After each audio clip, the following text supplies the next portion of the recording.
your bearing housing. So the thrust bearing goes in here.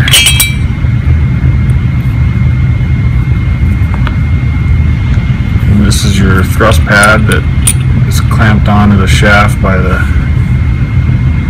turbine or the compressor wheel. Then there's a baffle that goes in. Keep any oil deflected off the main compressor seal, which is here. All it is a baffle with the O-ring on the outside. And then this little guy right here, which has a small piston ring in it.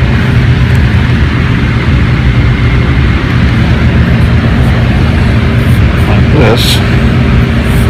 That goes on there. And that goes into the baffle.